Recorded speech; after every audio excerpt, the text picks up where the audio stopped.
Je suis presque sûr que dans l'Assemblée, il y a des fans du Canadien, de Montréal. Pas après le match d'hier. Bon, j'ai pas vu le match d'hier, donc j'imagine que c'était une catastrophe. Il doit y avoir des fans des sénateurs. Voilà. Il y en a au moins un ou deux, c'est sûr. Et je sais, et hélas, c'est une vraie abomination dans notre région, mais il y a des fans des Leafs de Toronto. Voilà. Cache-toi. Cache-toi, Leafs. Ta vie est peut-être menacée. Vous avez déjà vu des fans en général. Vous êtes vous-même des fans. Tout le monde est fan de quelque chose. Et les fans peuvent être plus ou moins excentriques. Je sais qu'il y a un fan européen de soccer, football en Europe, qui s'est tatoué le jersey, le maillot de son équipe. Une équipe espagnole, me semble-t-il. Donc il a des couleurs rouge et noir, donc il a du rouge là, du noir ici, il s'est même fait les manches. Monsieur s'est tatoué le jersey de son équipe avec le logo sur la poitrine. C'est un peu hard. Mais le pire exemple de fan que j'ai trouvé, histoire vraie, c'était en 2015, dans un autre sport qui n'est pas très pratiqué au Québec, c'est sûr. L'équipe de l'Inde donc avait une compétition contre l'Australie en cricket. Okay? Et ça se passait très mal pour l'Inde. Ils étaient en train de perdre. Et dans l'une des régions de l'Inde, il y a un des fans qui a décidé d'essayer d'aider son équipe. Et il est allé dans le temple local et il a voulu offrir l'un des membres de son corps à la divinité. Et ce monsieur a voulu se couper la langue. Il n'a pas réussi. Il a coupé juste un bout de sa langue, mais juste en faisant ça, il s'est coupé le nerf. Il a dû aller à l'hôpital. Il ne pouvait pas parler sous peine de rééducation. C'était quelque chose d'assez atroce. Et l'Inde a perdu. Ça n'a pas servi à grand-chose. Est-ce que vous savez d'où vient le mot fan? Le mot fan, c'est une abréviation de fanatique. Et la question nous est posée, sommes-nous des fanatiques? Bon, j'espère que non. Nous allons voir que le Seigneur ne nous invite jamais à être fanatiques. Zélés, oui, mais jamais fanatiques. Donc aujourd'hui, on va voir, le thème de ce matin, c'est l'Évangile face au fanatisme. On va prier, et puis on va retourner dans Actes au chapitre 19. Prions ensemble. Seigneur, merci pour la grâce que tu nous fais de connaître ta parole et pouvoir la lire en toute liberté, pouvoir la comprendre avec l'aide de ton esprit. Merci Seigneur de faire en sorte que cette parole agisse encore en nous aujourd'hui, réforme ce qui doit être réformé, transforme ce qui doit être transformé.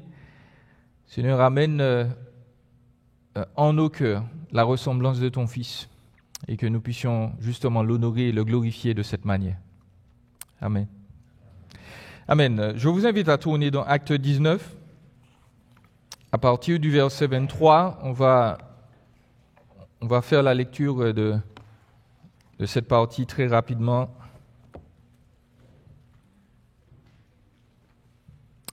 Acte 19, versets 23 à 40.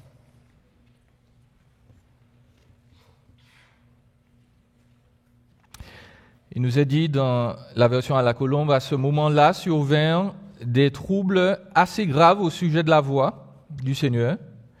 Un orfèvre du nom de Démétrius fabriquait des temples d'Artémis en argent et procurait aux artisans un profit considérable. Il les rassembla avec ceux du même métier et dit « Vous tous, vous savez que notre bien-être dépend de cette industrie. » Et vous voyez et entendez que non seulement à Éphèse, mais dans presque toute l'Asie, c'est-à-dire la Turquie, ce Paul a persuadé et détourné une assez grande foule en disant que les dieux faits par la main des hommes ne sont pas des dieux. Cela risque non seulement de jeter le discrédit sur notre profession, mais encore de réduire à rien le temple de la grande déesse Artémis et même de dépouiller son prestige, celle à qui toute l'Asie et le monde entier rendent un culte. À ces paroles, rempli de fureur, ils se mirent à crier « Grande est l'Artémis des Éphésiens ». Toute la ville fut dans la confusion. Ils se précipitèrent d'un commun accord au théâtre et entraînèrent avec eux les Macédoniens Gaius et Aristarque, compagnons de voyage de Paul. Paul voulait se présenter devant le peuple, mais les disciples l'en empêchèrent. Même quelques-uns des Asiarques, qui étaient ses amis, lui envoyèrent des messagers pour l'exhorter à ne pas se rendre au théâtre. Les uns criaient d'une manière, les autres d'une autre, car la confusion régnait dans l'assemblée et la plupart ne savaient même pas pourquoi ils s'étaient réunis. Alors on fit sortir de la foule Alexandre, que les Juifs poussaient en avant. Et Alexandre faisait signe de la main et voulait se défendre devant le peuple. Mais quand ils reconnurent qu'il était juif, tous crièrent d'une seule voix pendant près de 2 heures, « Grande est l'Artémis des Éphésiens ». Cependant, le secrétaire calma la foule et dit « Éphésiens, quel est l'homme qui ne sait pas que la ville d'Éphèse est la gardienne du temple de la grande Artémis et de sa statue tombée du ciel? Puisque cela est incontestable, vous devez vous tenir calme et ne rien faire avec précipitation. Car vous avez amené ces hommes qui ne sont ni sacrilèges, ni blasphémateurs envers notre déesse. Si donc Démétrius et les artisans qui sont avec lui ont un grief contre quelqu'un, il y a des jours d'audience et des proconsuls qu'ils portent plainte. Et si vous avez d'autres réclamations, cela se réglera dans l'assemblée légale. Nous risquons en effet d'être accusés de sédition pour ce qui s'est passé aujourd'hui, puisqu'il n'existe aucun motif qui nous permette de rendre compte de cet attroupement. Cela dit, il congédia l'assemblée. Jusque-là, notre lecture pour aujourd'hui. Alors, si je peux avoir ma diapo, on va voir 2 choses aujourd'hui. 2 choses très simples. On va essayer on ne va pas commencer par les applications, on va essayer de voir comment reconnaître le fanatisme et où mène le fanatisme avant de faire quelques applications. Très rapidement, Paul a prolongé son séjour à Éphèse et après un moment, donc il se prépare à retourner à Jérusalem. Il veut retourner par la Grèce, refaire le tour des églises qu'il y a implantées. Il veut aussi voir Rome. Paul fait des plans. Il se prépare pour le futur. L'homme propose, Dieu dispose. Mais l'homme doit faire des plans quand même. Et donc Paul continue à prêcher l'évangile, il veut continuer à le faire ailleurs, sauf que l'évangile continue de se répandre en Asie mineure, donc en Turquie, et son avancée est tellement terrifiante que l'économie même de la ville d'Éphèse et de l'Asie est bouleversée. Cet homme-là, Démétrius, il craint pour son business, il craint pour son entreprise. Démétrius ou Dimitri, c'est un marchand de talismans, de petits médaillons ou de petits temples en forme de temple de Diane, en argent. Et il se fait un profit parce que ces temples sont là en argent. Et Dimitri donc rassemble ses copains, la guilde des artisans, des orfèvres, et il dit, bon les gars, notre entreprise est menacée, il faut qu'on fasse quelque chose. Dimitri a un nom particulier, ou Démétrius. Son nom veut dire qui appartient à Déméter. Vous savez qui est Déméter? Déméter, c'est une autre déesse. Donc, juste petite parenthèse, il faut faire attention aux noms qu'on donne à nos enfants. Bref. Démétrius, donc, va essayer de riposter sans succès, notons-le, face à Jésus et à son évangile. Je voulais appeler mon message au début Diane contre-attaque, mais c'était donner trop d'importance à Diane. Donc, je voudrais simplement dire ceci. Quand on veut agir pour Jésus, il faut toujours s'attendre à une contre-attaque. Toujours. Vous ne pourrez jamais faire quelque chose en vous disant ça, je veux faire ça pour Jésus, et puis vous dire, tout va bien se passer. Ce n'est pas possible. Il y aura des réponses. Peut-être des hommes qui ne vont pas apprécier ce que vous faites, peut-être de l'adversaire qui va chercher à vous décourager, mais plus que tout, en fait, c'est Dieu qui vous teste. C'est Dieu qui vous dit, OK, tu avances dans la bonne direction, est-ce que tu veux continuer ou bien est-ce que tu vas lâcher? Donc, quand on agit pour Jésus, il faut toujours s'attendre à la contre-attaque et il faut toujours être vigilant. Le Seigneur qui nous incite à ne pas dormir. Donc, Démétrius réunit les membres de sa profession, il fait une conférence au sommet, il veut sauver leur business et c'est son intérêt premier. Luc dit parle 3 fois, par des mots différents, du gain qu'il retire de la fabrication des statuettes. Et Dimitri est très intelligent, c'est un orateur très efficace. Il cherche à toucher émotionnellement son public. Il va le faire sur 2 aspects. Il va jouer à 2 cordes. Il va premièrement parler du portefeuille. Il va dire, messieurs, on perd de l'argent. Ça fait réagir tous les hommes d'entreprise. Et puis, il va aussi toucher à la corde de la dévotion religieuse. Il va dire, Paul, c'est quelqu'un qui n'aime pas notre religion, qui n'aime pas notre déesse. Et vous notez que ça a un effet, ça les plonge dans la fureur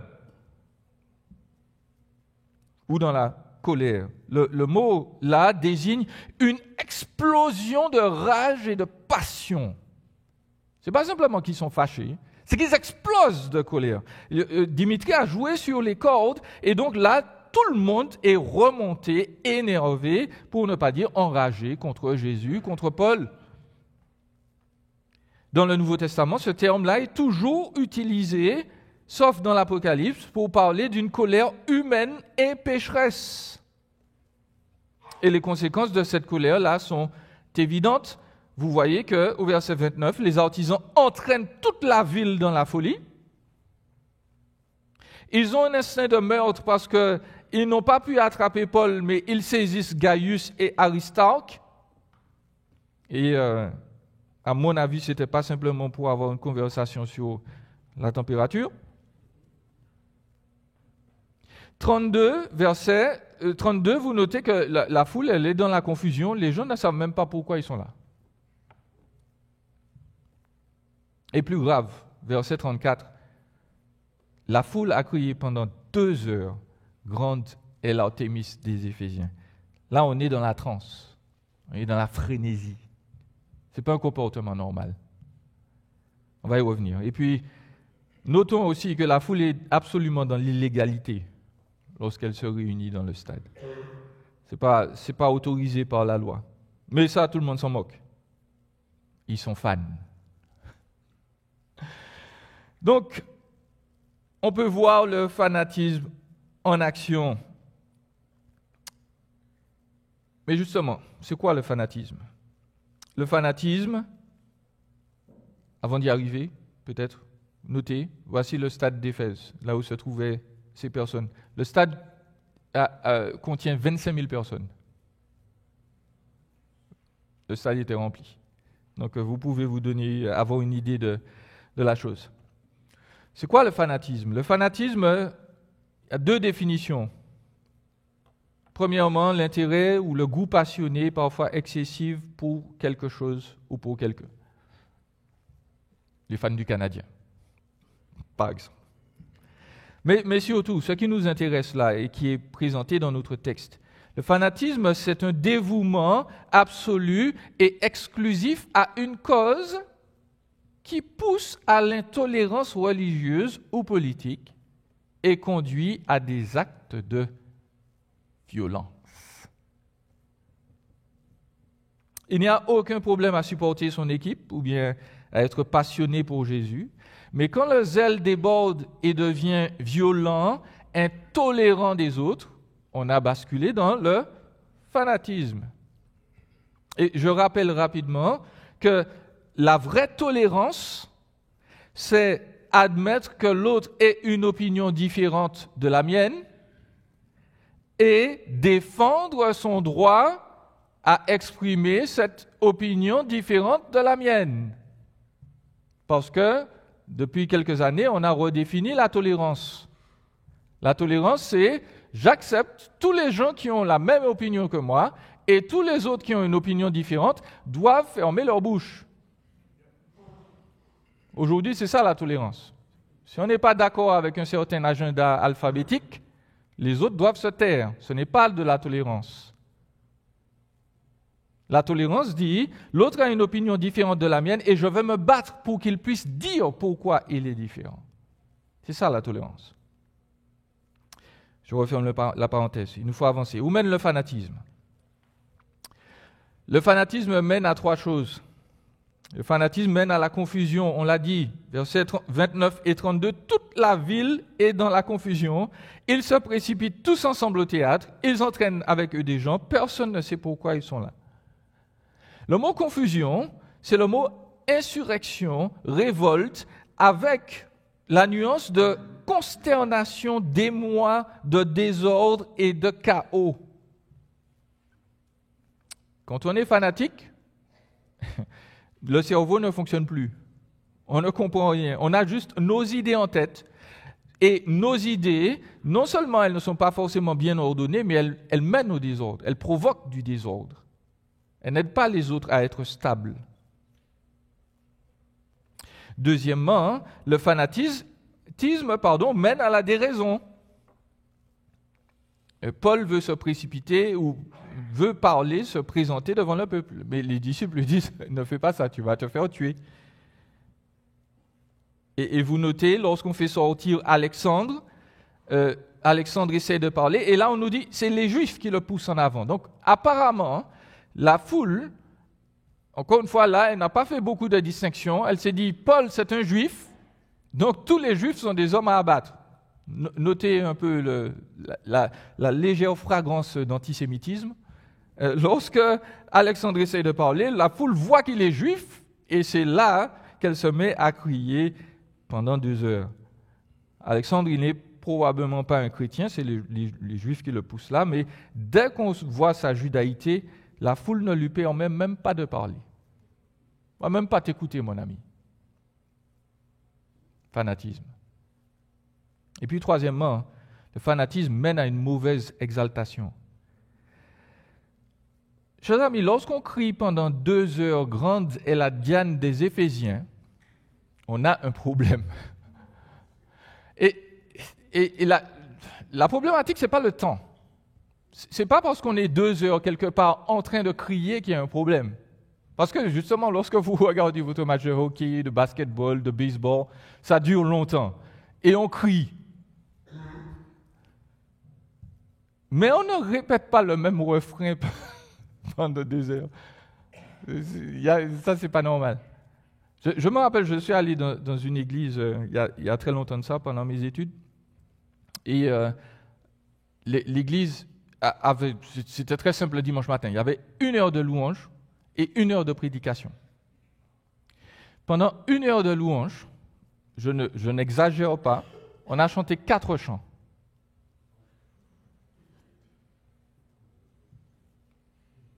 Une heure, 4 chants. Donc faites le calcul. Et je vous assure, ce n'était pas des hymnes, donc il n'y avait pas 22 strophes. Chaque chant a duré 15 minutes. Ce n'est pas normal.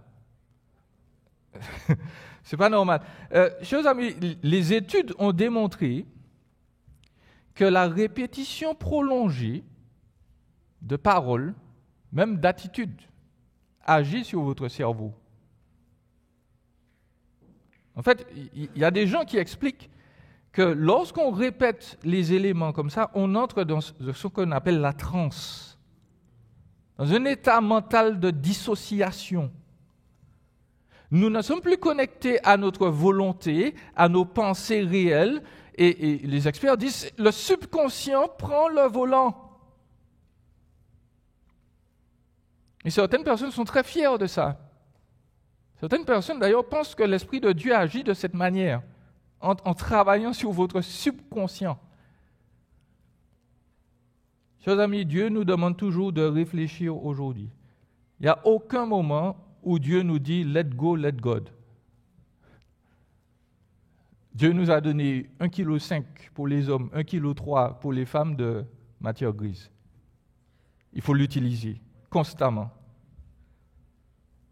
Et je ne dis pas que nos émotions n'ont pas de rôle à jouer, mais même là, on prend des décisions basées sur une saine réflexion. À aucun moment, le Seigneur ne nous demande de laisser notre subconscient prendre les commandes. Il n'y a qu'une seule chose qui va calmer le fanatisme, chers amis. Ce n'est pas la raison, c'est la contrainte et la menace. Parce que le secrétaire arrive pour calmer la foule. Le secrétaire, c'est l'équivalent du maire.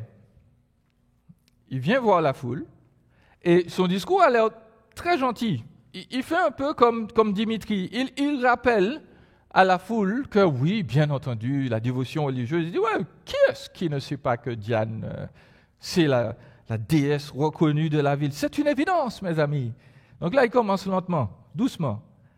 Mais il rappelle à tout le monde, en particulier à Dimitri et à ses sbires, il y a des, si vous voulez porter plainte, il y a des tribunaux. Donc, premièrement, vous êtes dans l'illégalité. Deuxièmement, très subtilement, il emploie la menace. Il dit, nous sommes en danger. Nous sommes en danger, chers amis. Pourquoi? Parce que Rome domine toujours un peu partout. Et Rome domine Éphèse. Et le maire explique que, vu que les rassemblements de ce type-là sont interdits sans permission, les Romains pouvaient avoir envie de se dire, et cela s'est déjà produit, Éphèse avait déjà eu plusieurs révoltes, l'Empire n'est jamais descendu les voir, mais le maire le sait, et il leur dit, oui, mais l'empereur pourrait descendre et puis nous demander, mais c'est quoi votre problème avec plusieurs légions qui vont frapper gentiment à notre porte? Ça, c'est de la menace. Il leur dit, calmez-vous, sinon on va tous se faire tuer.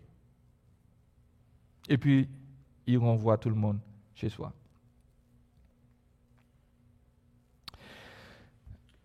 Vous allez me dire, pasteur, c'est très intéressant tout ça, mais je ne suis pas fanatique. Vous êtes sûr?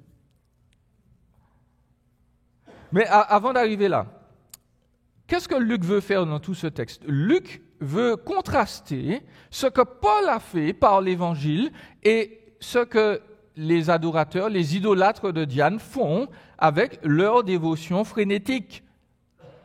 Là où l'Évangile est méthodique, raisonné, pacifique, la dévotion pour Artémis, elle est sans contrôle, elle est sans réflexion, elle pousse à l'illégalité. Le fanatisme engendre la colère.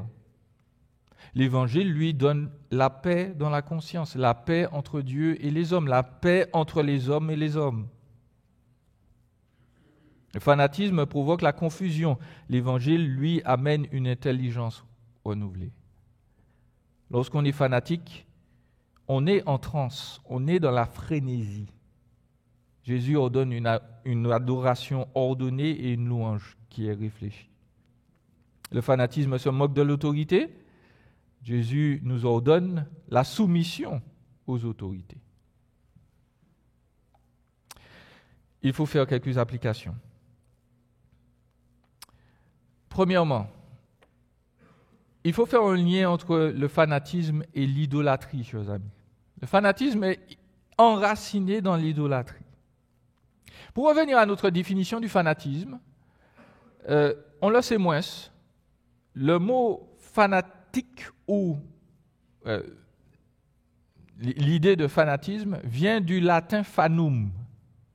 Fanum, cela veut dire le temple. le temple. Le fanaticus, c'est le prêtre du temple. C'est la personne qui sert, qui adore dans le temple. Au départ, le fanatisme était exactement ce qu'on a vu là, en moins grave, le zèle inspiré par une divinité. Quand on est fanatique, il y a une racine et un lien direct avec l'idolâtrie. Dimitri veut combattre Jésus parce qu'il a peur, premièrement. Il a peur pour son argent. Sa peur est due au fait que son argent, c'est son idole. Son argent, c'est son idole. Dimitri aime son style de vie, il aime son affluence, il aime ses beaux vêtements, il aime sa belle maison. Son cœur est attaché à une idole qui triomphe de lui et qui nourrit ses passions. Et c'est pour ça que nous devons bien réfléchir. N'avons-nous pas été à un moment fanatique? Est-ce que notre amour pour certaines choses, pour certaines personnes, lorsqu'il a été menacé, eh bien, n'a pas généré chez nous des réactions brutales? Et en tant que chrétiens, nous devons faire très attention parce que nous devons honorer Jésus et pas notre idée de Jésus. Si nous avons vraiment la bonne doctrine, si nous croyons vraiment dans le Jésus de la Bible, alors nous ne serons jamais violents. Nous ne serons jamais méprisants. Nous ne serons jamais dans la peur et nous n'aurons jamais la volonté de réduire l'autre au silence. Et donc parfois, nous les chrétiens, je m'inclus, nous avons eu des attitudes qui, dans notre esprit, nous nous disions « je sers Jésus, donc je vais y aller fort, je vais dire les choses franchement, je vais dire la vérité ». Mais parfois, on n'a pas dit cette vérité avec amour. On n'a pas voulu partager la vérité pour que l'autre la comprenne. On a juste voulu imposer à l'autre nos idées. Et donc, nous devons nous interroger encore ce matin. Est-ce qu'il y a dans nos vies des idoles qui, lorsqu'on les menace, provoquent chez nous des réactions adverses, des réactions anormales? Et le moyen de répondre à cette question est très simple. Qu'est-ce qui, dans notre vie, nous donne plus de plaisir à l'heure actuelle que Jésus et sa relation avec nous? Qu'est-ce qui, à l'heure actuelle, fait que nous apprécions telle chose plus que Jésus? Est-ce qu'il y a un élément dans notre vie qui suscite plus de joie que l'idée de prier, d'être en contact avec lui, de vivre pour lui? Les jeunes, est-ce que ta chum ou ton chum n'est pas un obstacle entre toi et Jésus? Est-ce que cette personne-là t'apporte plus de joie que Jésus-Christ? Et si je peux dire gentiment, pas fanatiquement, mais aucun être humain ne va nous donner une joie perpétuelle. Il n'existe pas d'être humain sur terre, mis à part Jésus-Christ, qui va nous maintenir dans une joie constante ou nous délivrer de la mort. Tous ceux qui sont mariés ici peuvent vous le garantir.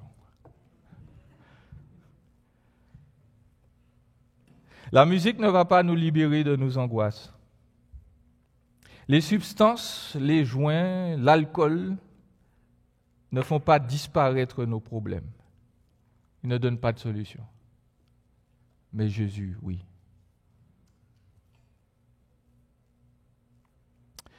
Il nous faut agir contre le fanatisme, chers amis. Il nous faut déraciner les idoles dans nos vies. Et l'une des choses que nous pouvons et devons faire, c'est que nous devons demander pardon premièrement et savoir pardonner. Nous devons demander pardon pour toute attitude fanatique. Et je le dis sans jugement parce que je m'inclus, certaines de nos attitudes ont repoussé plus les gens loin de Jésus qu'autre chose. Au lieu de les attirer à Christ, nous les avons fait fuir par des paroles dures, par notre refus d'écouter, notre refus de faire des compromis, par nos évitements. Et dans ce cas, nous devons confesser notre faute à Dieu. À Dieu premièrement. Jésus dit, il vaudrait mieux mourir que de faire chuter une âme, en particulier ceux qui ont déjà cru. Et son avertissement est très sérieux. Nous devons demander pardon à Dieu et puis surtout, nous devons demander pardon à ceux que nous avons offensés. Nous devons demander pardon, pas exiger le pardon. Nous devons humblement nous abaisser devant l'autre et puis lui dire « Je te demande pardon d'avoir eu une attitude aussi dure envers toi. » Et quand c'est fait, nous devons laisser le temps à l'autre de réfléchir avant de nous répondre. Parce que, je le sais, je suis passé par là aussi. On se dit « Bon, ben voilà, j'ai fait ce que l'Écriture demande et puis j'attends que l'autre me réponde tout de suite. » Parce que Jésus a dit « Si ton frère te demande pardon, tu dois lui pardonner. » Il faut attendre. Il faut comprendre que l'autre a souffert. Et puis, peut-être avons-nous été nous-mêmes victimes de fanatisme. Peut-être que les autres ont eu des attitudes absolument abjectes envers nous. Ils ne nous ont pas laissé le temps de réfléchir. On a voulu nous pousser à une décision. On nous a parlé durement. Et puis, la chose qu'on fait, c'est qu'on garde la rancune pour ce qui s'est passé.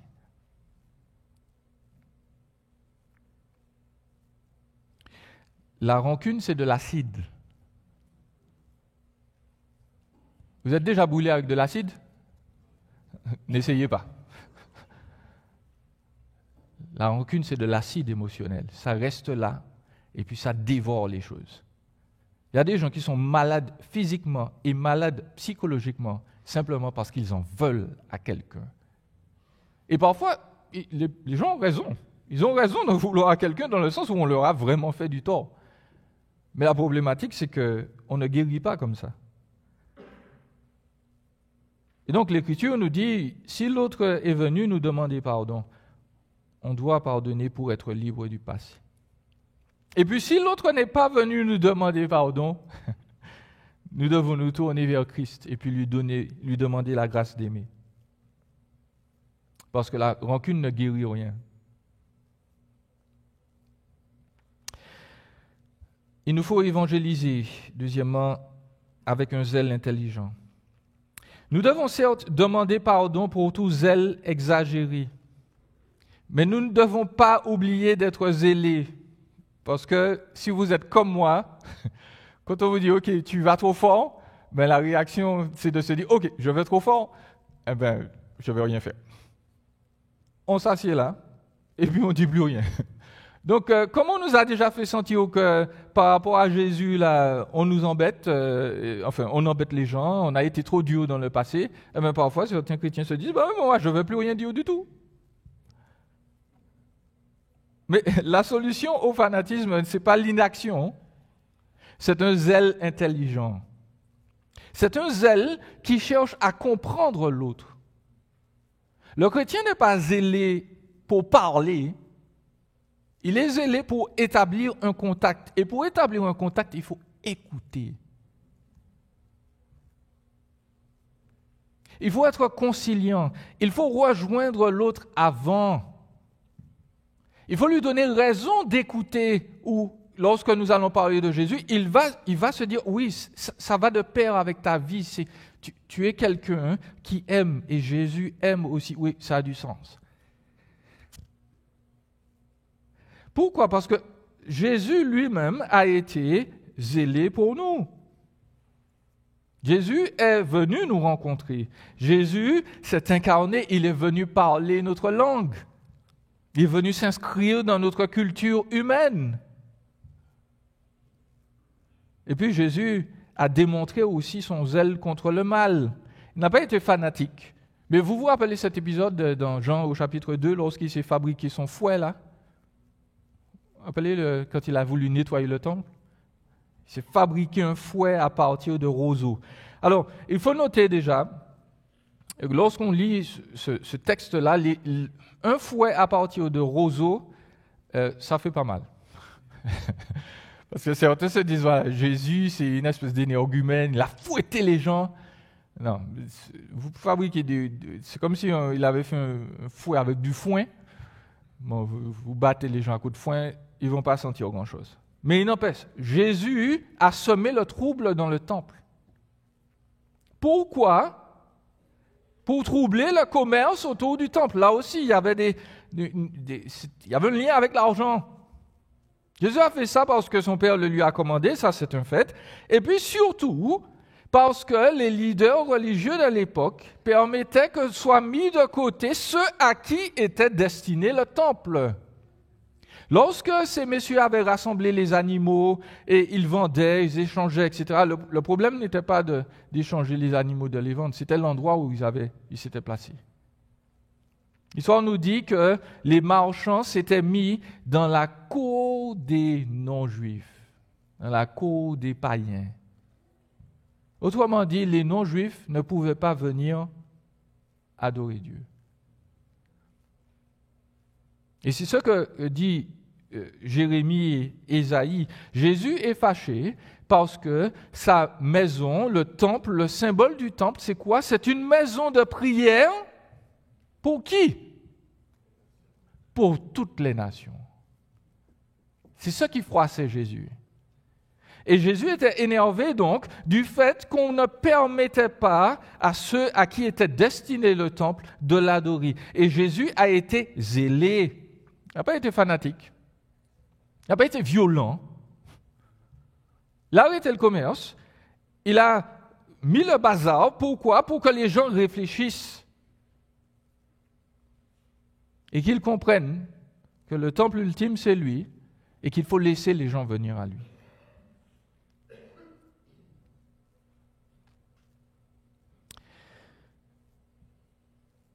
L'une des choses qu'il faut retenir dans notre message, c'est que toutes les fois où nous avons fait fuir les gens par un zèle exagéré, nous méritons une éternité de souffrance.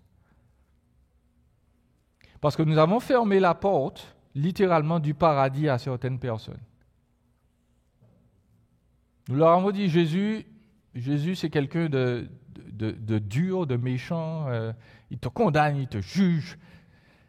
On a fermé la porte du paradis à certaines personnes. Je l'ai dit, Jésus prend ça très au sérieux.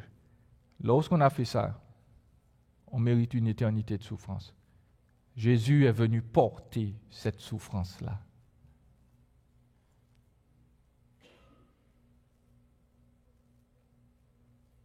Et puis toutes les fois où nous n'avons pas été zélés, où nous nous sommes tus lorsqu'on devait parler, où nous avions une opportunité d'expliquer à quelqu'un, tu sais, Jésus, il ne te condamne pas. Il veut t'amener à lui. Il veut te montrer, certes, il y a des choses qui ont besoin de changer dans ta vie, mais il va t'aider à le faire. Il va te montrer comment faire. Toutes les fois où on n'a pas parlé, on mérite une éternité de souffrance. Parce que nous sommes la bouche de Dieu dans ce monde-ci. Et on n'a pas parlé. Toutes les fois où nous avons aimé et servi autre chose ou quelqu'un d'autre que Jésus, nous méritons le rejet total et éternel de Dieu. Pourquoi? Parce que Dieu est l'être le plus beau, le plus intelligent, le plus merveilleux du monde. Si on aime quelqu'un d'autre à sa place, c'est une insulte. Mais la parole nous dit que Jésus est venu porter toutes ces condamnations-là pour nous. Toutes les fois où nous aurions pu évangéliser et nous n'avons pas fait, Jésus est venu mourir pour ça. Toutes les fois où nous avons été trop durs, trop méchants envers les gens de notre famille, envers nos amis, nos collègues, Jésus est venu payer pour ça. Si nous croyons ce fait-là, l'Écriture nous dit que nous sommes pardonnés, que notre vie change. que Jésus, par son esprit, vient établir résidence dans nos vies et il vient nous donner le meilleur zèle pour lui. C'est l'Évangile.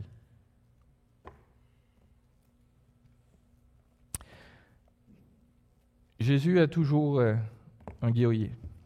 Il agit toujours en nous pour que notre ville, notre quartier soit transformé, pour que le Québec soit impacté, pour que des âmes soient sauvées.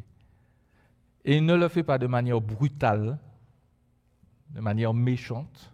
Il ne le fait pas sans écouter, sans comprendre. Il le fait de manière zélée, avec un cœur rempli d'amour. Et il le fait à travers nous. Chers amis, que le zèle de Jésus nous inspire et que nous puissions dire à toute la population autour de nous que Jésus les aime encore, que Jésus veut les changer et les transformer pour le mieux. Amen. Amen. Prions. Seigneur, merci de nous faire grâce. Merci parce que tu es venu payer pour toutes nos erreurs, les erreurs du passé, où nous avons été trop durs, ou bien ces moments où nous avons été silencieux. Merci Seigneur parce que tu nous fais grâce. Merci parce qu'il n'y a aucune condamnation en toi. Tu n'es pas quelqu'un qui veut juger et détruire, tu es quelqu'un qui veut aimer et changer. Et Seigneur, nous prions pour les membres de nos familles, pour le quartier du Plateau, pour toute la ville de Gatineau, afin que tu nous remplisses de zèle pour ces personnes, que nous soyons zélés à écouter, à comprendre, à nouer des relations avec eux et puis leur parler de ce que Jésus a fait pour eux.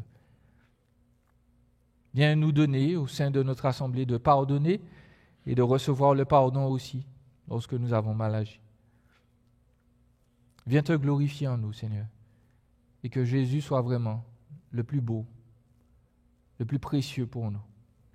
Et nous avons prié en son nom. Amen.